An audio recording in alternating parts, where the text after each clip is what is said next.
Welcome, folks. My name is Daniel Ratcliffe, Benefits Coordinator at the Independent Center.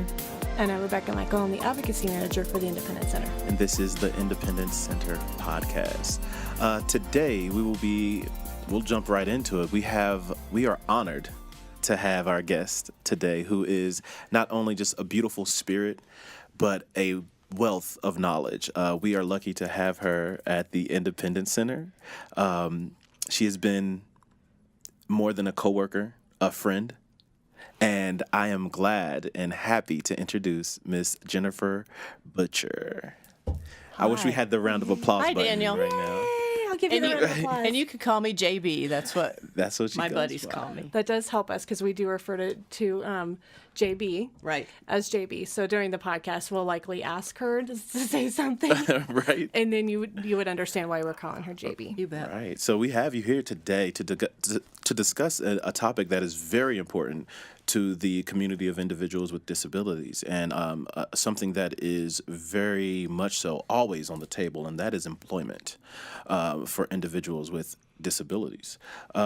First, let's start off with just a little background, JB. Let's find out who you are. Sure. Well, I am an HR professional. Yes. I've been in the HR profession for 42 years. And I came from Fargo, North Dakota. Not too many people will admit to that, but it was a great place to learn and grow. Then I grew up with a daughter with a learning disability, dyslexia. So I worked through special programs with her all her life. She's 34 now, and we still work through certain programs to help her advocate for herself at work. And I worked in the corporate world at the Gazette newspaper for almost 25 years in HR. And then I retired and started my own, I call pretend nonprofit. It was called JB HR Pro Consulting. And I started working with nonprofits. I say pretend because I never charged for my work. My husband said there was something wrong with that business model. So as I was serving on some boards and working with other nonprofits downtown, CASA, Early Connections Learning Center, the Better Business Bureau, I just kept going by this beautiful building, 729 South Tejon. And one day I just decided to march in and check it out. I'd lived here since 79, hadn't heard of the Independent Center. And I talked to the CEO and just introduced myself. A little later, they had a posting for an HR professional. I applied for the job. She just thought I was horrible at that time. She felt I was too corporate, too professional, too powerful. Gotcha. High heels, the whole thing.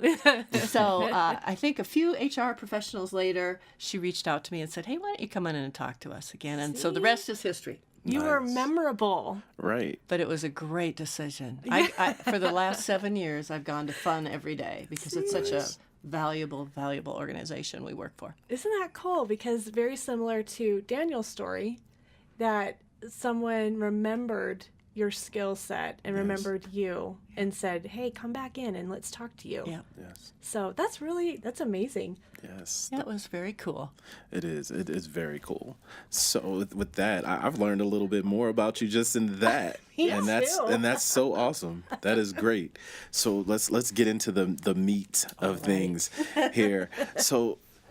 Usually, I only say usually, so many times I hear horror stories of individuals with disabilities that are afraid to even apply for jobs because of the barriers or the stigma that may come with their disability, where others may view them as not as able or not as qualified to do a particular set of jobs or provide a certain amount of skill.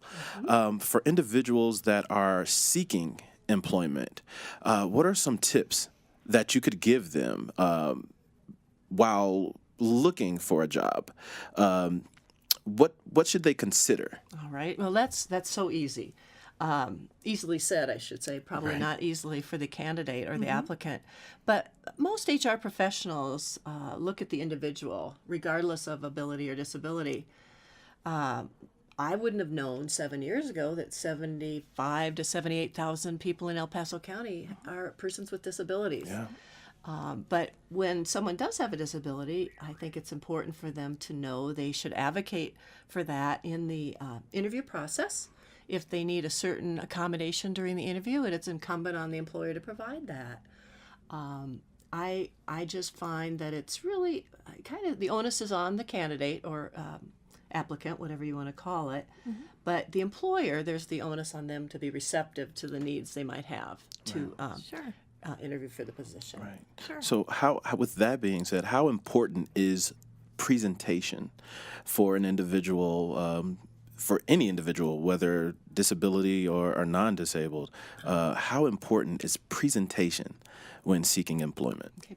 Presentation is kind of fundamental. It's basic blocking and tackling. You want to come in prepared, have done a little history research about the agency, maybe even the person you're talking to, and know what's on the website of that agency or business.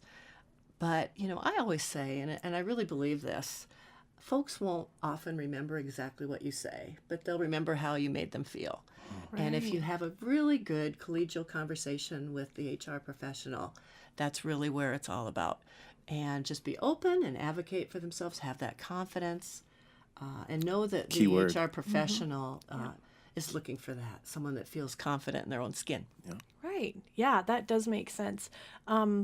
What I remember during at least my application process with the Independent Center is within their postings, and I honestly think that this should be a recommendation for any employer, is within their postings they do describe what they're looking for, and then at times there's something in red on the posting that says we're asking for a specific qualification because of the specific work that we do with persons with disabilities.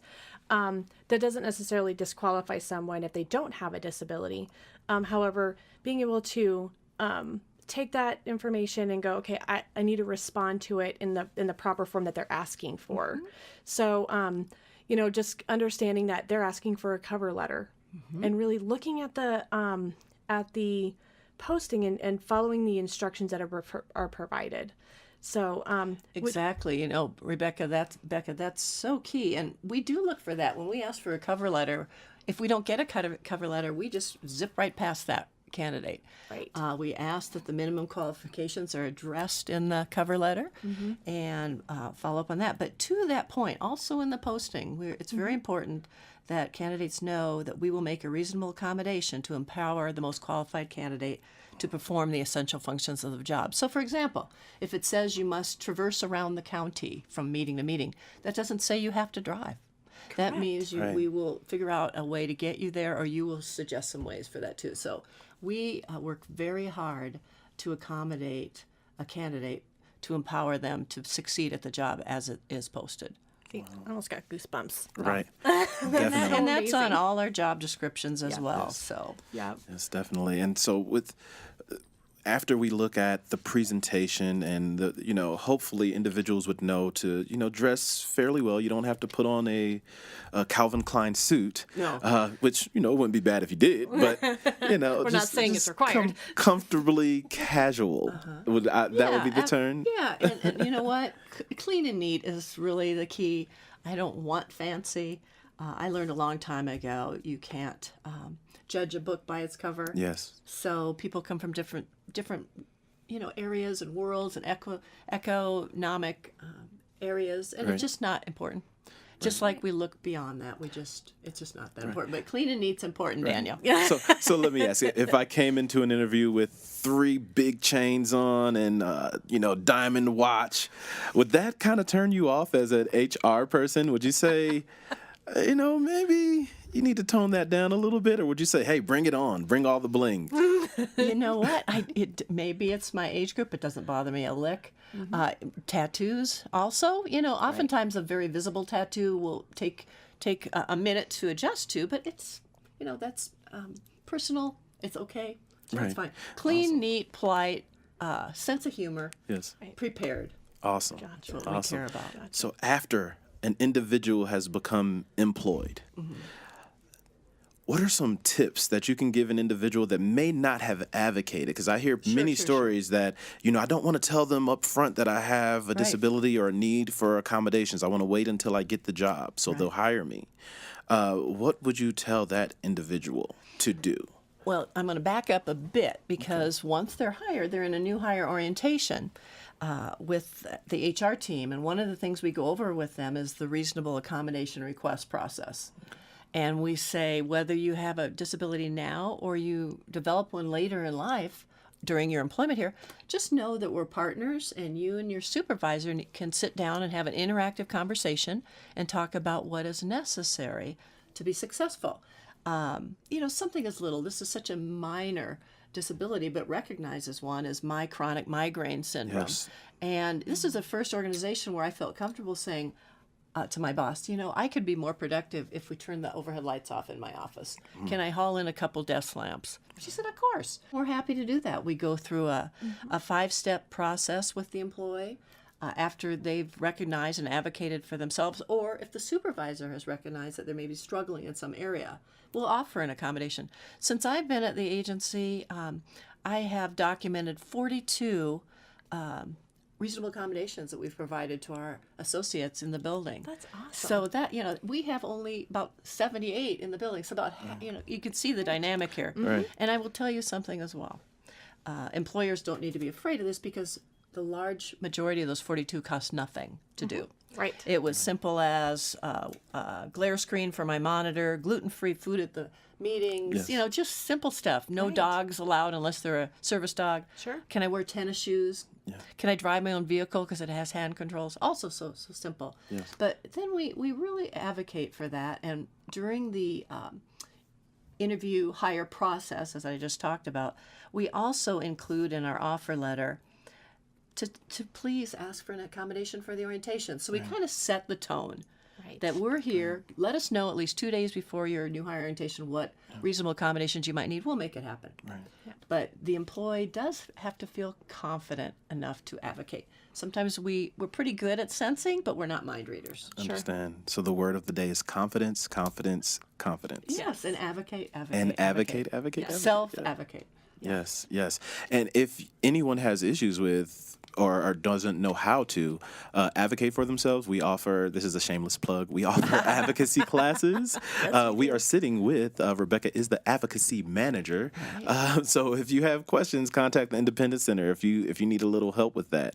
We also do mock interviews and through our employment classes, and we also help with resumes. So contact the Independent Center. Just had to throw that in there. Yeah, that's good advice. Right? Danielle. Right? Good advice. So, thinking about how amazing the environment that is fostered within the Independent Center, is there an option for an employer to contact us and kind of come in and meet with the HR staff and figure out how we do what we do and make it so successful so that they can model it?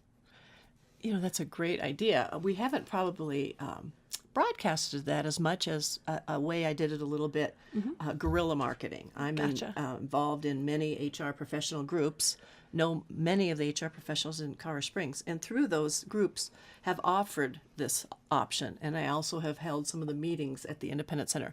It's a whole new world to many HR professionals, as it was to me when I left the Gazette and came to the Independent Center. Sure. How easy and important this is to do. It's just doing the right thing. Right. Yes. And yes, we are always available. We have a really good HR team, and we have a really good staff in the office in independent living and advocacy.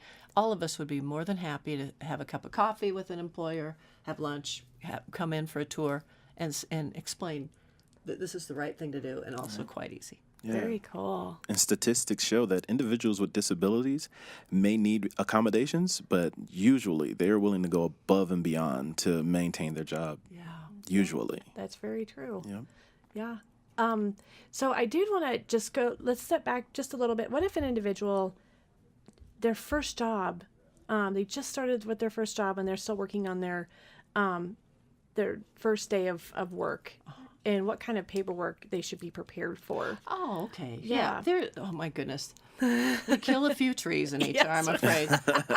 There is a whole host of paperwork that you will be asked to present, and we talk about this in the offer letter. When you are preparing to come for your orientation, we'll give you the list of things you need to provide.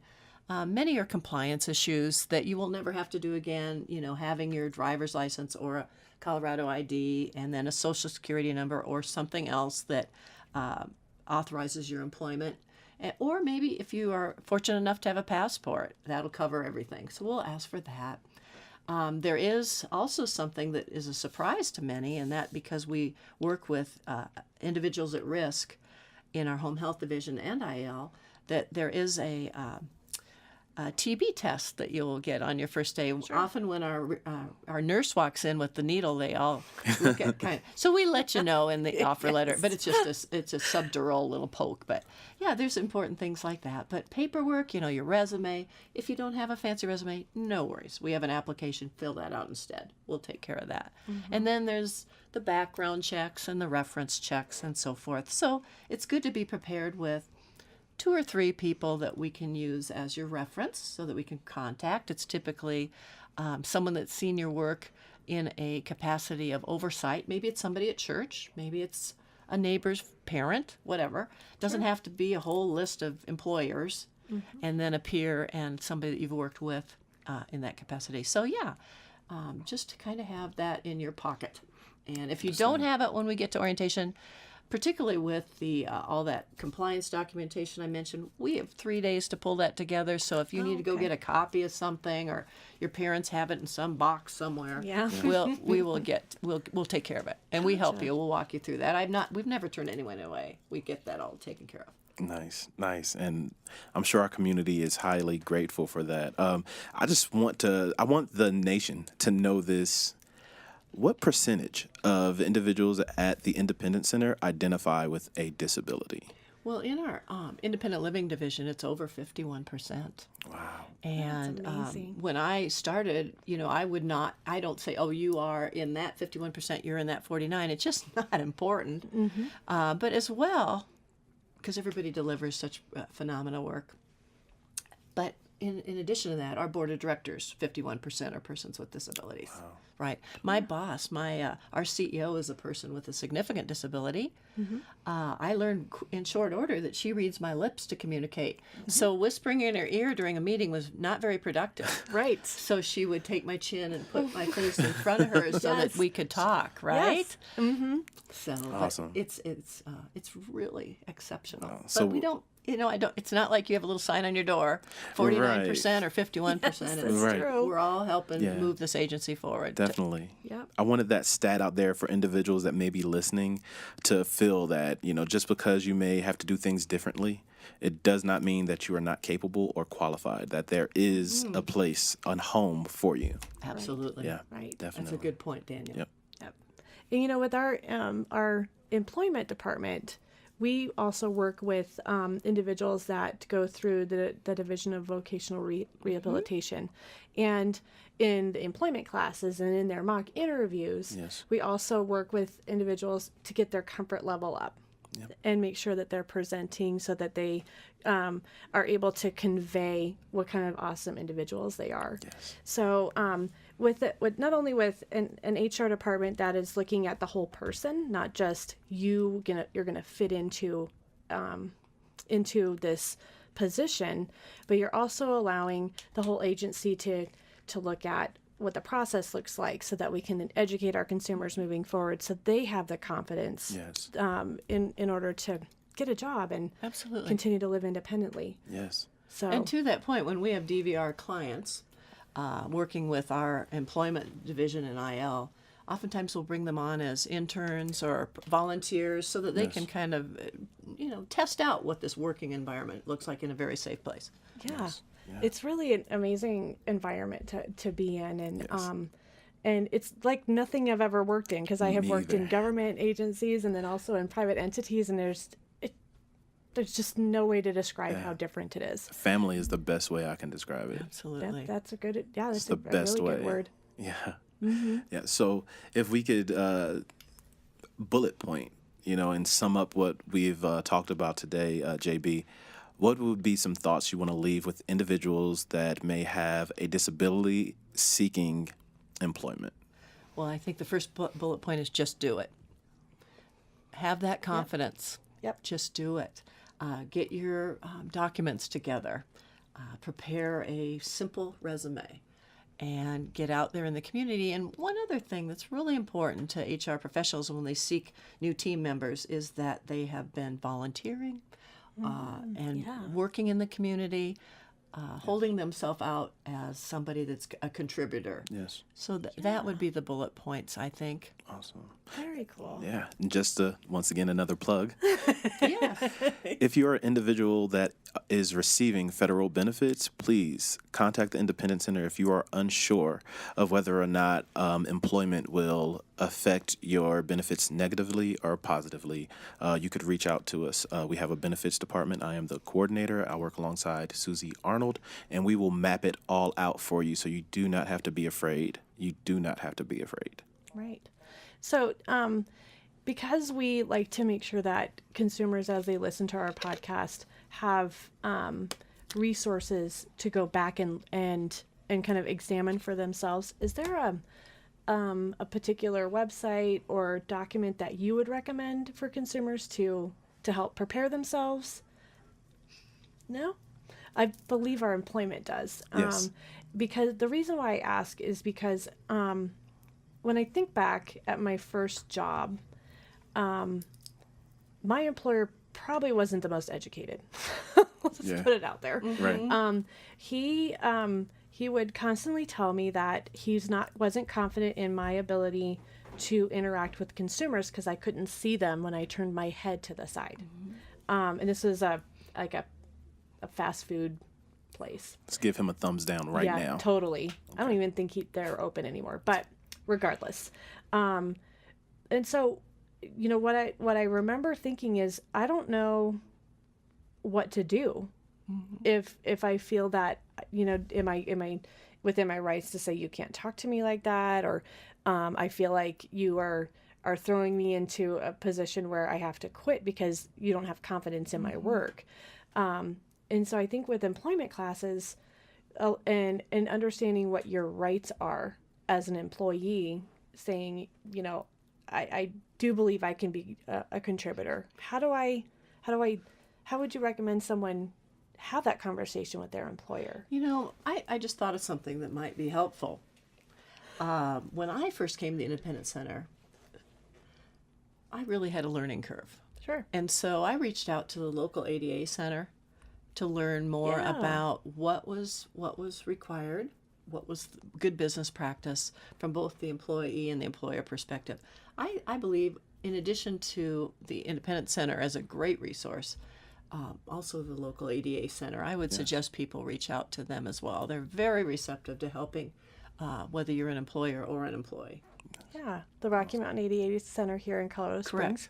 And we'll add that link to our Good. podcast as Yeah, well. So they're that, great people over there. See, I knew that there was something. Yes. So it sounds like one of our next podcasts should be employment and Yes. someone from the ADA Center. Exactly. All Look right. at that segue. All right. They'd be a great resource. Definitely. Very cool. All right. Well, we'll definitely reach out to them. Let me think here. I had another question that I wanted to run by you. So when an individual goes in to talk about their reasonable accommodation with their employer, what should they come in with so that the employer understands what they're asking for? Should they automatically come in with their full medical file, or should they come in with a request so that the employer knows what direction to go in? What does that look like? They don't need to come in with anything but a story. Okay. And a supervisor who will collaborate with them. We have a 5-step process, and actually this is some of the information I pulled off the ADA website. Cool. Where there's what they call a reasonable accommodation employee request form. Okay. Of course, we have that set up to be specific to the Independent Center. And oftentimes this is as simple as I need a footrest or I need task lighting or whatever. And then the supervisor just jumps right to the 5th step, which is called review and action. Basically signs off, the employee signs off, the director signs off, done. Gotcha. But sometimes it's a little more detailed than that. Okay. And then we, with the employee's request, we'll reach out to a physician that they're working with and authorize release of medical information. And then the provider fills out a provider request a release. And then we take it from there. And whatever the doctor and the employee come up with together as far as what would be what they would need to meet an accommodation. We look at our business as a whole and say, gosh, can we afford this? Is it a reasonable expectation for us to afford this? Well, like I said, we've done it 42 times, and I've never said no. Right. Why wouldn't we do this? We're getting a great employee. I think the most we ever have spent on accommodations is about $2,000, and it was something that many could use that needed. It was a screen reader Gotcha. process. Okay. But then we go to, like I said, then after all that, oftentimes I will write a letter to the provider and just give a real specific example of all the detail and all the essential functions, and the doctor and us and the employee work about the accommodation. Gotcha. So, to your question, what should a new employee come prepared to talk about or with? Just a story, and then we'll help take it from there. We'll walk. We don't expect employees to understand that. That's incumbent on the employer to know that there's a 5-step process. It's an interactive process, and it's incumbent on the employer to manage that for the employee. And that information you pulled off from the ADA website. Okay, so we'll actually add that link to our description too, because that's really helpful. It is real helpful. Yeah. Truly is. And then, unfortunately, we have to talk about this because it is HR. I'm sorry about this, but I think that as an employer who employs individuals with disabilities, and as they go through the process of accommodation, and then they realize that they likely cannot meet those essential job functions, which is it's almost heartbreaking, because you know that this person is capable, but there's something that is hindering them from being able to meet those essential job functions. Yeah. So how do you separate separate from an employee in a kind way, in an encouraging way, in order to not damage that progress moving forward? Sure. What is the best way to do that? Well, I think HR does get a bad rap. Yeah. But for the most part, what you'll find an HR department will do is focus on the person and really worry about that person's self-esteem. Sure. And it's really important, if at all possible, to put yourself in their shoes for a bit and know that there are some challenges they're dealing with. But then at the end of the day, it's about the essential functions of the job, with or without accommodation. Sure. So if after a great deal of coaching, mentoring, and so forth, and that it just ends up not being a fit, then we will mutually part company in a very professional way. Sure. And there's a term called self-terminate. I don't like it, but when someone leaves the agency, it would not be a surprise. Gotcha. And there would be a lot of forewarning and a lot of help, and most often it's where the employee says, "Yeah, I just can't do this." Right. And at that point, we'll say, "Well, listen, where is your strength? What fills your bucket?" And we'll often try to help them find something else. And sometimes it's just in our own agency. Yeah. Right. Which is also goes back to your point of knowing the other HR professionals in the community, because if you have that network in place, then you know that professional is looking for a person that can fill a position that likely may not be able to do our essential job functions, but could probably seamlessly move into that position. So not only networking and having that connection, you can go, you know what, this may not be the best fit for you, but I know someone that likely could use your skills. That's a good way of saying it. And it's not just for persons with disabilities; it's for any employee. That's how we roll. Yeah, because we look at each other as not only not about a disability or not having a disability, but as the individual, which is so unique within our employer. So, that's the hard question that I was going to throw at you, JB. So okay, you took it like a champ. Awesome. Yes, but it is definitely an honor to have you here. You put the HR in honor. That was good, right? Thank you. That was so unique.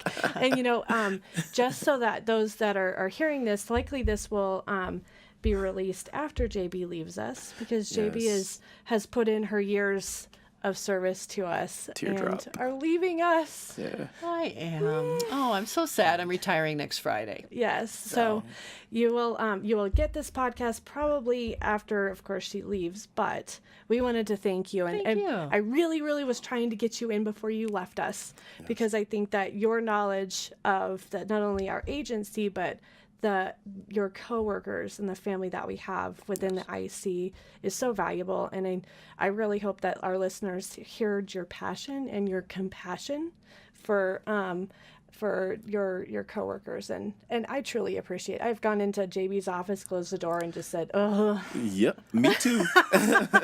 And she takes it. She's like, "Uh-oh. All right, sit down, let's talk." So She offers me carrots.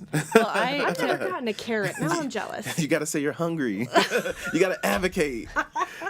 well, let me end by saying how much I appreciate you, Becca and Daniel. You know, that's the reason we're all here. It's people like you. Thank you. Thanks for inviting me. Thank you. Thank you. So I guess we'll wrap up. Once again, if you're looking to contact the Independence Center, our phone number is 719-471-8181. All right. That's our podcast. And thank you. See you next time. Thank you.